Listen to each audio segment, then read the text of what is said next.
Hello everyone, welcome back to my YouTube channel.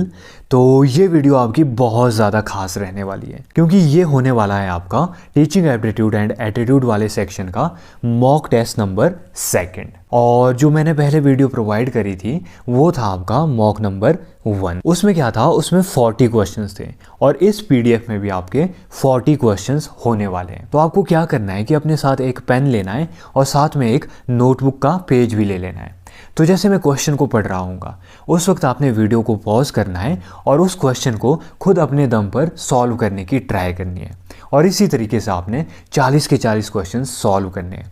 इससे क्या होगा, इससे आपको अपनी प्रेपरेशन का पता चलेगा और उसके बाद जब मैं उसका आंसर बताऊंगा उसके बाद आपको चेक करना है कि जो आपने टिक करा था वो सही था या गलत था। और एंड में क्या करना है आपने कि कमेंट सेक्शन में ये बताना है कि 40 में से आपके कितने क्वेश्चन सही रहे। ठीक है, तो बिना किसी देरी से चलिए इस वीडियो को स्टार्ट करते हैं।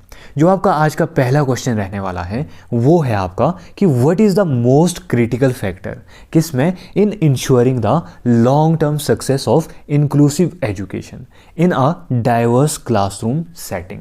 यानी कि विविध कक्षा वातावरण में समावेशी शिक्षा की दीर्घकालिक सफलता सुनिश्चित करने में सबसे महत्वपूर्ण कारक क्या है।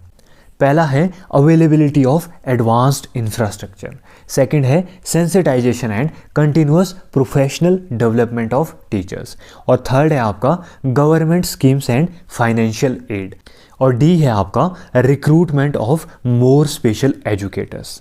तो जो इसका राइट आंसर रहने वाला है वो रहने वाला है आपका ऑप्शन नंबर बी, यानी कि sensitisation and continuous professional development of teachers. ये किस चीज़ के लिए क्रिटिकल फैक्टर रहने वाला है? For ensuring the long term success of inclusive education. कहाँ पर? डाइवर्स क्लासरूम सेटिंग में। उसके बाद मैंने यहाँ पर इसकी एक्सप्लेनेशन भी दे रखी है कि ये वाला ऑप्शन क्यों राइट होगा। तो इसकी मैं पीडीएफ आपको टेलीग्राम चैनल पे प्रोवाइड कर दूंगा, तो वहाँ से आपने इसको चेक कर लेना। उसके बाद जो आपका क्वेश्चन नंबर 2 रहने वाला है वो है आपका कि which of the following is considered the most effective way, किस चीज़ के लिए, to overcome communication barriers in a classroom. यानी कि कक्षा में संचार संबंधी बाधाओं को दूर करने का सबसे प्रभावी तरीका निम्नलिखित में से कौन सा माना जाता है। पहला है इंक्रीज यूज ऑफ टेक्नोलॉजी, यानी कि तकनीक का अधिक उपयोग करना। सेकंड है आपका इसमें developing clear and simple language, यानी कि स्पष्ट और सरल भाषा विकसित करना। और सी है आपका स्ट्रिक्ट क्लासरूम डिसिप्लिन और डी है आपका लिमिटिंग स्टूडेंट पार्टिसिपेशन। तो जो इसका राइट आंसर रहने वाला है वो रहने वाला है आपका ऑप्शन नंबर बी, यानी कि developing clear and simple language. यानी कि जो मोस्ट इफेक्टिव वे रहने वाला है किस चीज़ के लिए, to overcome communication barriers in a classroom. तो इसका राइट आंसर रहने वाला है हमारा कि हमने क्या डेवलप करना है, क्लियर और सिंपल लैंग्वेज को हमने डेवलप करना है। उसके बाद रहने वाला है आपका क्वेश्चन नंबर 3, यानी कि on the first day of class a teacher aims to establish a positive learning environment. Which of the following approaches is most effective in achieving this goal. यानी कि कक्षा के पहले दिन शिक्षक एक सकारात्मक सीखने का वातावरण स्थापित करना चाहता है। निम्नलिखित में से कौन सा दृष्टिकोण इस लक्ष्य को प्राप्त करने में सबसे प्रभावी है। तो जो इसके ऑप्शंस रहने वाले हैं वो है आपके, पहला है आपका इसमें clearly stating strict rules and consequences to maintain discipline और सेकंड है आपका introducing oneself and encouraging students to share their interest to build rapport. और जो आपका ऑप्शन नंबर सी रहने वाला है वो है आपका कि distributing the syllabus and immediately starting the first lesson to set academic expectations और डी है आपका demonstrating teaching methods and giving a small quiz to assess initial knowledge. और अगर आपको लग रहा होगा कि ये क्वेश्चंस बहुत ज़्यादा टफ है तो आपको 2024 का क्वेश्चन पेपर ट्राई करने की ज़रूरत है, क्योंकि उसमें कुछ ऐसे क्वेश्चंस भी पूछे गए हैं जो कि आप बीएड फर्स्ट सेमेस्टर में पढ़ते हो। तो आपको प्रैक्टिस इस तरीके से करके जानी है कि आपको कोई भी क्वेश्चन आ जाए, इजी हो या टफ लेवल का हो, आप उसको सॉल्व करने में सक्षम हो। तो जो इस क्वेश्चन का राइट आंसर रहने वाला है वो रहने वाला है हमारा ऑप्शन नंबर बी, यानी कि introducing oneself and encouraging students to share their interest to build rapport. किस चीज़ के लिए? यानी कि जो टीचर होगा फर्स्ट डे इन क्लास, वो क्लास में एक पॉजिटिव लर्निंग एनवायरनमेंट क्रिएट करने के लिए इनमें से कौन सी अप्रोचेस अपनाएगा? वो अपनाएगा, खुद का परिचय देगा और छात्रों को उनकी रुचियां साझा करने के लिए प्रोत्साहित करेगा। ओके, उसके बाद रहने वाला है आपका क्वेश्चन नंबर 4, यानी कि in a educational psychology the most suitable method to identify causal relationship between two variable is. यानी कि शैक्षिक मनोविज्ञान में दो चरों के बीच कारणात्मक संबंधों की पहचान के लिए सबसे उपयुक्त विधि कौन सी है? पहला है लॉन्गिट्यूडनल स्टडी, सेकंड है कोरिलेशनल स्टडी, थर्ड है एक्सपेरिमेंटल स्टडी और डी है ऑब्जर्वेशनल स्टडी। आपको क्या करना है? वीडियो को पॉज करना है और अपना आंसर पेज पे लिख देना है, ठीक है। उसके बाद जो इसका राइट आंसर रहेगा वो रहेगा आपका ऑप्शन नंबर सी, यानी कि एक्सपेरिमेंटल स्टडी। यानी कि इन एजुकेशनल साइकोलॉजी जो मोस्ट सूटेबल मेथड होता है किस चीज़ के लिए? To identify causal relationship between two variables is experimental study.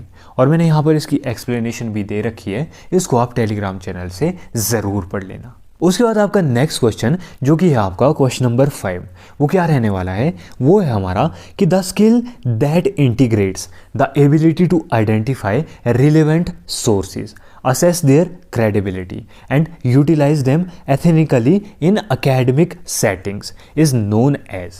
यानी कि वह कौशल जो उपयुक्त स्रोतों की पहचान करने, उनकी विश्वसनीयता का आकलन करने और उन्हें शैक्षणिक संदर्भ में नैतिक रूप से उपयोग करने की क्षमता को एकीकृत करता है, वो क्या कहलाता है? तो इसमें ऑप्शन है आपके रिफ्लेक्टिव थिंकिंग, सेकंड है मीडिया लिटरेसी, थर्ड है इंफॉर्मेशन लिटरेसी और फोर्थ है एनालिटिकल रीडिंग। तो जो इसका राइट आंसर रहने वाला है वो रहने वाला है आपका इंफॉर्मेशन लिटरेसी। यानी कि जो आपका इंफॉर्मेशन लिटरेसी है वो एक ऐसी स्किल है जो कि इंटीग्रेट करती है किस चीज़ को? The ability to identify relevant sources, assess their credibility and utilize them ethnically in academic settings। तो इसका राइट आंसर होगा आपका इंफॉर्मेशन लिटरेसी। ओके, और इसकी एक्सप्लेनेशन भी मैंने यहाँ पर दे रखी है, इसको भी आप टेलीग्राम चैनल से ज़रूर पढ़ लेना। उसके बाद नेक्स्ट है आपका क्वेश्चन नंबर 6, वो क्या है आपका? वो है आपका to effectively guide adolescents through their transitional phase a teacher should avoid. यानी कि किशोरों को उनके संक्रमण काल के दौरान प्रभावी रूप से मार्गदर्शन देने के लिए एक शिक्षक को किससे बचना चाहिए? तो इसमें पहला ऑप्शन रहने वाला है वो रहने वाला है आपका कि encouraging participation in co curricular and physical activities, second है maintaining a non judgmental and sportive approach, third है आपका इसमें ignoring their emotional needs and treating them strictly और डी है आपका providing age appropriate and scientifically accurate information. यानी कि आपसे क्या पूछा गया है इसमें कि इफेक्टिवली गाइड करना है एडोलेसेंट्स को थ्रू देयर ट्रांजिशनल फेज, उसके लिए एक टीचर को क्या करना होगा? तो जिसका राइट आंसर रहने वाला है वो रहेगा हमारा ऑप्शन नंबर सी, यानी कि एक टीचर को बच्चों की भावनात्मक आवश्यकताओं की अनदेखी नहीं करनी चाहिए और उनके साथ सख्ती से पेश आना, इस चीज़ को टीचर ने क्या करना है? अवॉइड करना है। ओके, उसके बाद है आपका क्वेश्चन नंबर 7, यानी कि in the context of educational psychology which of the following best reflects the concept of metacognition. यानी कि शैक्षिक मनोविज्ञान के संदर्भ में निम्नलिखित में से कौन सा विकल्प मेटाकॉग्निशन की संकल्पना को सर्वोत्तम रूप से दर्शाता है?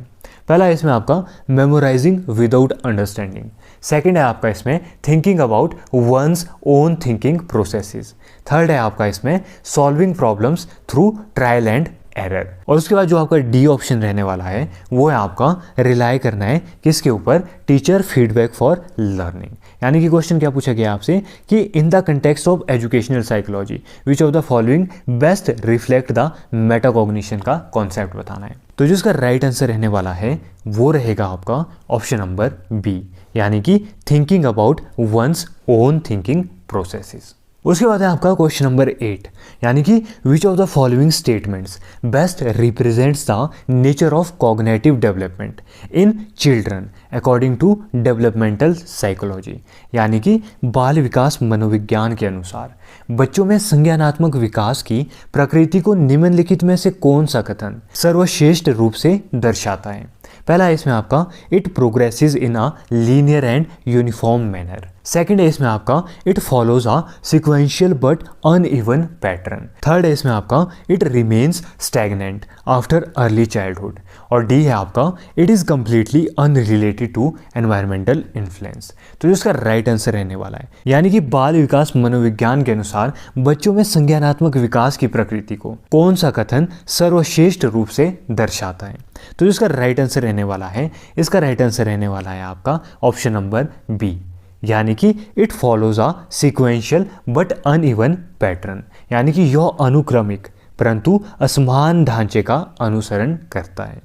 उसके बाद रहने वाला है आपका क्वेश्चन नंबर 9, यानी कि according to Vygotsky socio cultural theory which of the following is the most crucial element in a child's cognitive development, यानी कि वाइगोत्स्की के समाज सांस्कृतिक सिद्धांत के अनुसार किस बच्चे के संज्ञानात्मक विकास में सबसे महत्वपूर्ण तत्व कौन सा है।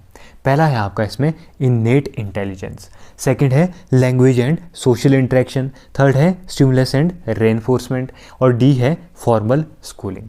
तो जो इसका राइट आंसर रहने वाला है वो रहेगा आपका ऑप्शन नंबर बी, यानी कि language and social interaction socio cultural theory के अकॉर्डिंग मोस्ट क्रूशियल एलिमेंट रहने वाला है चाइल्ड्स की कॉग्निटिव डेवलपमेंट में। और उसके बाद मैंने यहाँ पे इसकी पूरी एक्सप्लेनेशन भी दे रखी है, इसको आप टेलीग्राम चैनल से ज़रूर पढ़ लीजिएगा।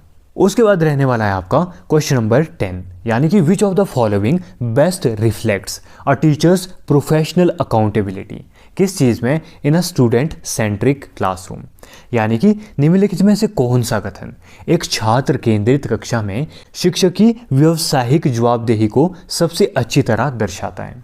पहला है इसमें आपका aligning instructional strategies strictly with curriculum guidelines, यानी कि पाठ्यक्रम दिशा निर्देशों के अनुसार शिक्षण रणनीतियों को सख्ती से संरेखित करना। ओके, सेकंड है आपका इसमें facilitating differentiated instruction based on formative assessments and learner profiles, और थर्ड है आपका इसमें ensuring measurable output through standardised testing alone. उसके बाद डी है आपका इसमें designing fixed lesson plans that maximise content coverage, यानी कि आपसे क्या पूछा है इसमें कि इनमें से कौन सा बेस्ट रिफ्लेक्ट करता है टीचर्स का प्रोफेशनल अकाउंटेबिलिटी, किस चीज़ में, स्टूडेंट सेंट्रिक क्लासरूम में। तो इसका राइट आंसर रहने वाला है, इसका राइट आंसर रहने वाला है आपका ऑप्शन नंबर बी, यानी कि facilitating differentiated instruction based on formative assessments and learner profiles. तो अगर आपको ऐसा लग रहा हो कि ये क्वेश्चंस बहुत ज़्यादा टफ है, लेकिन कुछ सालों से जो आपका लेवल है टीचिंग एप्टीट्यूड एंड एटीट्यूड वाले सेक्शन का वो बहुत ज़्यादा बढ़ चुका है, तो ऐसे क्वेश्चंस आने के इस बार बहुत ज़्यादा चांसेस हैं, तो आपको फुल्ली प्रिपेयर्ड होकर जाना है। ओके, उसके बाद रहने वाला है आपका क्वेश्चन नंबर 11, यानी कि what is the most effective pedagogical approach, किस चीज़ के लिए, to foster intrinsic motivation among secondary school students, यानी कि माध्यमिक विद्यालयों के छात्रों में अंत प्रेरणा को बढ़ावा देने के लिए सबसे प्रभावी शिक्षण दृष्टिकोण कौन सा है। पहला इसमें आपका offering external rewards for high performance, second है promoting autonomy and relevance in learning task, और थर्ड है इसमें आपका ऑप्शन नंबर सी, यानी कि emphasising rote memorisation and regular testing, और डी है आपका maintaining strict discipline and teacher authority. तो जो इसमें आपका राइट आंसर रहने वाला है वो रहेगा आपका ऑप्शन नंबर बी, यानी कि promoting autonomy and relevance in learning tasks. उसके बाद है आपका क्वेश्चन नंबर 12, यानी कि which teaching strategy is most suited for developing critical consciousness in learners as proposed by Paulo Freire, यानी कि पॉलो फ्रेरी द्वारा प्रस्तावित शिक्षार्थियों में आलोचनात्मक चेतना यानी कि क्रिटिकल कॉन्शियसनेस विकसित करने के लिए सबसे उपयुक्त शिक्षण रणनीति कौन सी है। पहला इसमें आपका narrative styles of teaching where the teacher is the sole knowledge holder, यानी कि वर्णनात्मक शिक्षण शैली जहां शिक्षक ही एकमात्र ज्ञान का स्रोत होता है। सेकंड है इसमें आपका dialogic teaching involving mutual inquiry and reflection. Third है आपका drill and practice techniques for content mastery. D है आपका lecture based transmission of facts. तो जो इसका राइट आंसर रहने वाला है वो रहेगा आपका ऑप्शन नंबर बी, यानी कि dialogic teaching involving mutual inquiry and reflection होनी चाहिए। किस चीज के लिए? To develop critical consciousness in learners. Okay, उसके बाद है आपका क्वेश्चन नंबर 13, यानी कि which instructional strategy best promotes metacognitive awareness among learners in upper primary classrooms. यानी कि कौन सी शिक्षण रणनीति उच्च प्राथमिक कक्षाओं में शिक्षार्थियों के बीच मेटाकॉग्निटिव जागरूकता को सर्वोत्तम रूप से बढ़ावा देती है। तो इसमें पहला है वो है encouraging peer teaching after content delivery. Second है आपका इसमें providing feedback only after assessment. और थर्ड है आपका training students to plan monitor and evaluate their own learning. और डी है आपका इसमें using project based learning with fixed rubrics. तो जो इसमें आपका राइट आंसर रहने वाला है वो रहेगा आपका ऑप्शन नंबर सी, यानी कि training students to plan monitor and evaluate their own learning. किस चीज के लिए? To promote metacognitive awareness among learners in upper primary classrooms. Okay, उसके बाद है आपका क्वेश्चन नंबर 14, यानी कि which psychological concept best encompasses an individual's capacity. किस चीज़ के लिए? To monitor, direct and adapt their cognitive and behavioural strategies across varying learning environments. यानी कि किस मनोवैज्ञानिक संकल्पना में किसी व्यक्ति की यह क्षमता समाहित होती है कि वो विभिन्न अधिगम परिवेशों में अपनी संज्ञानात्मक और व्यवहारिक रणनीतियों की निगरानी, निर्देशन और अनुकूलन कर सके। पहला है मेटाकॉग्निशन, सेकंड है सेल्फ रेगुलेटेड लर्निंग, थर्ड है एग्जीक्यूटिव फंक्शनिंग और डी है रिफ्लेक्टिव कॉग्निशन। तो जिसका राइट आंसर रहने वाला है वो रहेगा आपका ऑप्शन नंबर बी, यानी कि सेल्फ रेगुलेटेड लर्निंग। यानी कि ये बेस्ट साइकोलॉजिकल कॉन्सेप्ट है किस चीज़ के लिए? To build capacity to monitor, direct and adapt cognitive and behavioural strategies according to varying learning environments. इसका राइट आंसर होगा ऑप्शन नंबर बी, यानी कि स्वनियंत्रित अधिगम। उसके बाद है आपका क्वेश्चन नंबर 15, यानी कि the most precise and evidence based statement about the role of teaching machines in modern education is. यानी कि आधुनिक शिक्षा में शिक्षण मशीनों की भूमिका के बारे में सबसे सटीक और प्रमाणित कथन कौन सा है? पहला है इसमें आपका B.F. Skinner pioneered the development and popularisation of programmed instruction through teaching machines. Second है teaching machines primarily aim to substitute human teachers completely to reduce educational cost. Third है इसमें आपका their effectiveness is limited to specific types of learning tasks primarily those involving immediate feedback and reinforcement. और D है आपका teaching machines can autonomously adapt to diverse learner profiles without human intervention. तो आपसे क्या पूछा था? आपसे पूछा था कि the most precise and evidence based statement about the role of teaching machines in modern education is. तो जिसमें आपका राइट आंसर रहेगा वो रहेगा आपका ऑप्शन नंबर सी, यानी कि their effectiveness is limited to specific type of learning task. यानी कि यहाँ पर किसकी इफेक्टिवनेस के बारे में बात की गई है? वो की गई है टीचिंग मशीन की इफेक्टिवनेस के बारे में। यानी कि टीचिंग मशीन की इफेक्टिवनेस लिमिटेड होती है to specific types of learning task primarily those involving immediate feedback and reinforcement. तो मेरे ख्याल से ये कुछ आपको टफ क्वेश्चंस देखने को मिल रहे होंगे, लेकिन अगर आप ऐसे क्वेश्चंस को सॉल्व करोगे तो आपका एंट्रेंस में आपका कॉन्फिडेंस बिल्ड होगा। उसके बाद है आपका क्वेश्चन नंबर 16, यानी कि according to progressive teaching philosophy what lies at the core of meaningful learning. यानी कि प्रगतिशील शिक्षण दर्शन के अनुसार अर्थपूर्ण अधिगम का मूल आधार क्या होता है? पहला है systematic transfer of knowledge from teacher to learner, second है learners direct interaction with structured content, third है active negotiation of meaning through experience and social interaction, और डी है memorisation of essential concepts followed by application. तो जिसका right answer रहेगा वो रहेगा आपका ऑप्शन नंबर सी, यानी कि active negotiation of meaning through experience and social interaction. Okay. उसके बाद है आपका क्वेश्चन नंबर 17, यानी कि in the context of educational program evaluation which of the following best defines the authoritative document that outlines the purpose, scopes, roles and criteria for evaluation. यानी कि शैक्षिक कार्यक्रम मूल्यांकन के संदर्भ में निम्नलिखित में से कौन सा दस्तावेज मूल्यांकन के उद्देश्यों, दायरे, भूमिकाओं और मानदंडों को परिभाषित करता है। पहला है इवैल्यूएशन फ्रेमवर्क, सेकंड है प्रोजेक्ट चार्टर, थर्ड है टर्म्स ऑफ रेफरेंस और डी है ऑपरेशनल ब्लूप्रिंट।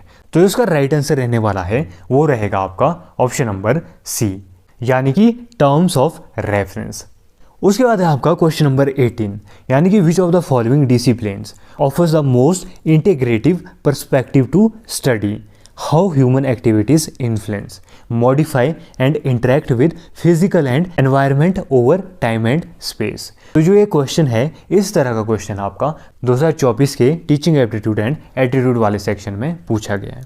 तो पहला ऑप्शन है इसमें एनवायरमेंटल सोशियोलॉजी, सेकंड है कल्चरल जियोग्राफी और थर्ड है आपका इकोलॉजिकल एंथ्रोपोलॉजी और डी है डेवलपमेंटल इकोनॉमिक्स। आपसे क्या पूछा गया है? आपसे पूछा गया है कि which of the following discipline offers the most integrative perspective to study how human activities influence, modify and interact with the physical environment over time and space. तो इसका राइट आंसर रहेगा वो रहेगा हमारा ऑप्शन नंबर बी, यानी कि cultural geography. इसकी मैंने यहाँ पर एक्सप्लेनेशन भी दे रखी है, उसको भी आप टेलीग्राम चैनल से ज़रूर पढ़ लेना। उसके बाद है आपका क्वेश्चन नंबर 19, यानी कि in the context of cognitive development and conceptual clarity why is early education in the mother tongue considered most effective. यानी कि संज्ञानात्मक विकास और वैचारिक स्पष्टता के संदर्भ में प्रारंभिक शिक्षा मातृभाषा में देना क्यों सबसे प्रभावी माना जाता है? पहला है इसमें आपका कि it accelerates rote learning and memory retention. Second है आपका इसमें it provides socio emotional comfort and intuitive conceptual understanding.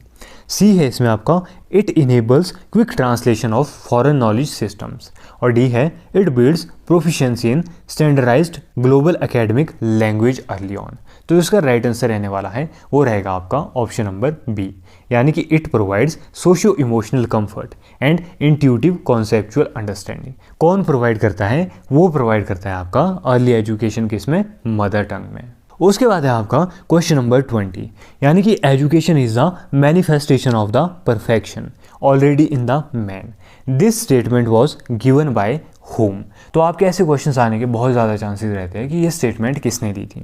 यानी कि शिक्षा मानव में पहले से निहित पूर्णता की अभिव्यक्ति है, यह कथन किसने दिया था? पहला है रविंद्रनाथ टैगोर, सेकंड है स्वामी विवेकानंद, सी है श्री अरबिंदो और डी है महात्मा गांधी। तो ये कथन किसने दिया था? ये दिया था ऑप्शन नंबर बी, यानी कि स्वामी विवेकानंद जी ने।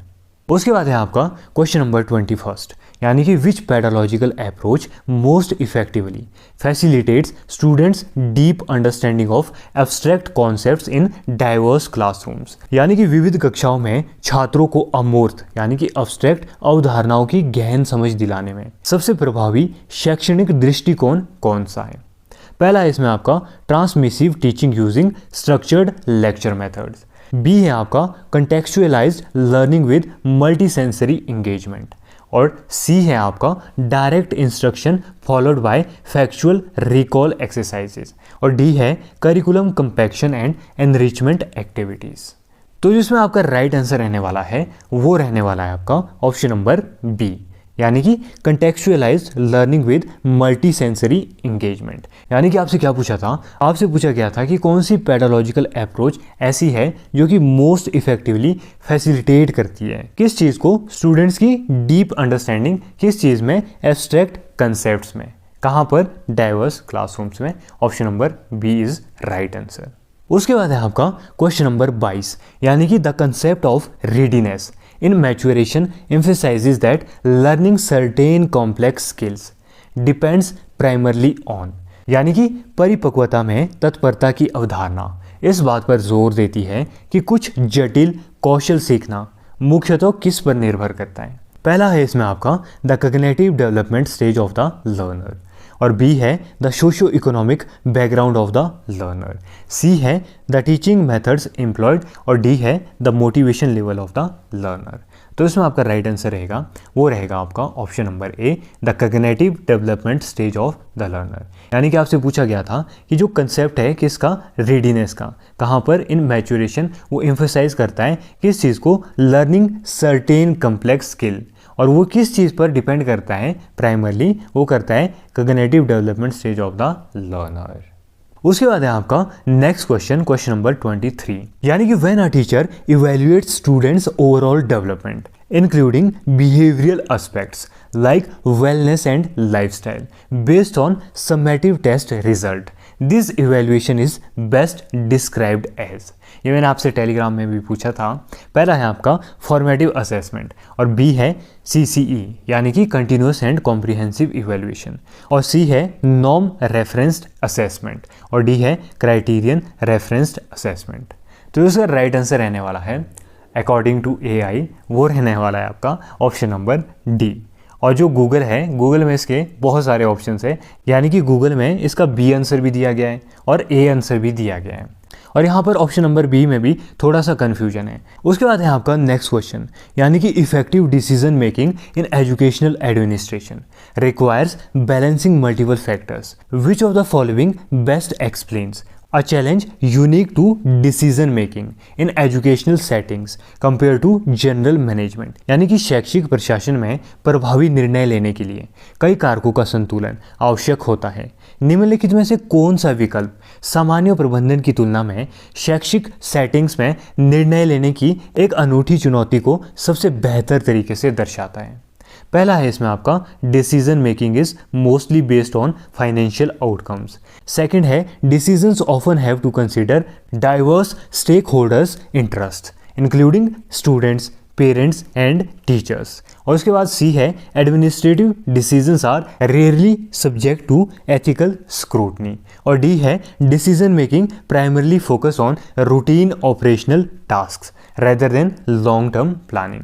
तो इसका राइट आंसर रहने वाला है वो रहेगा आपका ऑप्शन नंबर बी, यानी कि decisions often have to consider diverse stakeholder interest including students, parents and teachers. Okay, उसके बाद रहने वाला है आपका नेक्स्ट क्वेश्चन, यानी कि क्वेश्चन नंबर 25।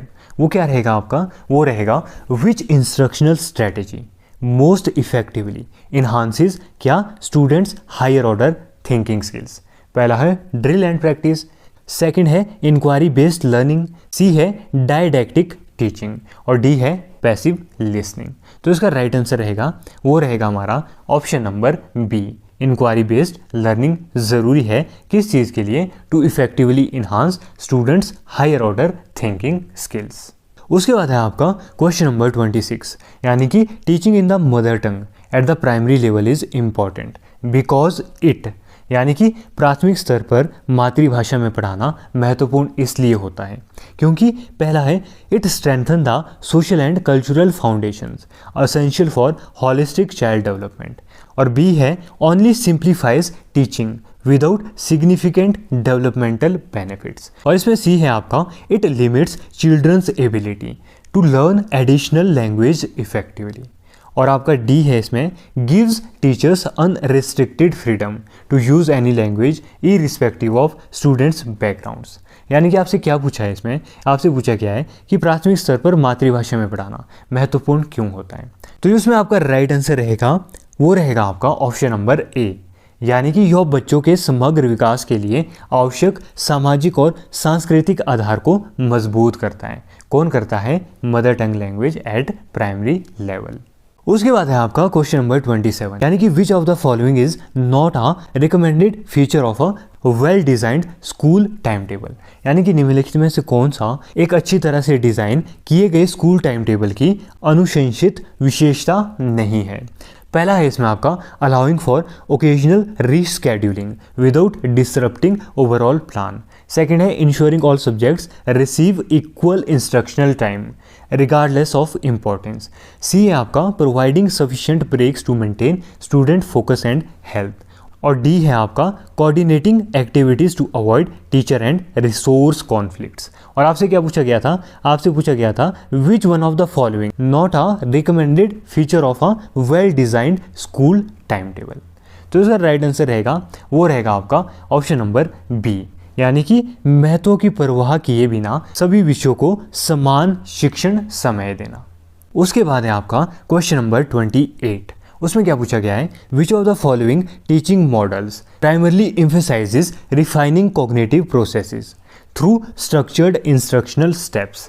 यानी कि निम्नलिखित में से कौन सा शिक्षण मॉडल संरचित अनुदेशात्मक चरणों के माध्यम से संज्ञानात्मक प्रक्रियाओं को परिष्कृत करने में मुख्य रूप से बल देता है। पहला है इसमें आपका इंफॉर्मेशन प्रोसेसिंग मॉडल, सेकंड है सोशल इंक्वायरी मॉडल, थर्ड है जरिस प्रूडेंशियल मॉडल और डी है आपका नॉन डायरेक्टिव टीचिंग मॉडल। तो जो इसमें आपका राइट आंसर रहेगा वो रहेगा आपका ऑप्शन नंबर ए, यानी कि इंफॉर्मेशन प्रोसेसिंग मॉडल। उसके बाद नेक्स्ट क्वेश्चन है आपका क्वेश्चन नंबर 29, यानी कि which of the following learning theories is most closely associated with concept of scaffolding and emphasizes the role of social interaction in cognitive development. यानी कि निम्नलिखित में से कौन सा अधिगम सिद्धांत स्कैफोल्डिंग की अवधारणा से सबसे अधिक जुड़ा हुआ है और संज्ञानात्मक विकास में सामाजिक अंतक्रिया की भूमिका को प्रमुखता देता है। पहला है आपका Jean Piaget's cognitive development theory, B है B F Skinner's operant conditioning theory और सी है आपका इसमें Lev Vygotsky's socio cultural theory और डी है आपका Albert Bandura's social learning theory. तो जो इसमें आपका राइट आंसर रहेगा वो रहेगा आपका ऑप्शन नंबर सी, यानी कि जो लेव वाइगोत्स्की थे उन्होंने ही हमारा स्कैफ फोल्डिंग के बारे में डिस्कशन की थी। उसके बाद है आपका इसमें क्वेश्चन नंबर 30, यानी कि a teacher notices what that students often get distracted during lectures to maintain classroom attention and ensure a strong presence the teacher should primarily focus on. मुझे लगता है कि ये क्वेश्चन मैंने ऑलरेडी भी करा रखा है। यानी कि एक शिक्षक देखता है कि व्याख्यान के दौरान छात्र अक्सर विचलित हो जाते हैं। कक्षा में ध्यान बनाए रखने और प्रभावी उपस्थिति सुनिश्चित करने के लिए शिक्षक को मुख्य रूप से किस पर ध्यान देना चाहिए। पहला है frequently using strict disciplinary commands, second है maintaining dynamic eye contact and purposeful movement और सी है asking students to write notes throughout the lecture और डी है हमारा इसमें speaking in a louder tone to assert dominance. तो इसका right answer रहेगा वो रहेगा आपका ऑप्शन नंबर बी। ये बहुत ही ज़्यादा इजी लगा मुझे। उसके बाद है आपका क्वेश्चन नंबर 31, यानी कि in the context of assessment tools which one of the following best demonstrates a higher level of objectivity and reliability during large scale evaluation. यानी कि मूल्यांकन उपकरणों के संदर्भ में निम्न में से कौन सा विकल्प बड़े पैमाने पर मूल्यांकन के दौरान उच्च स्तर को वस्तुनिष्ठा और विश्वसनीयता को सर्वाधिक दर्शाता है। पहला इसमें आपका structured multiple choice test and well designed distractors. उसके बाद है आपका open ended long answer questions with flexible marking. C है teacher observations recorded during classroom interactions और डी है oral examinations conducted by subject experts.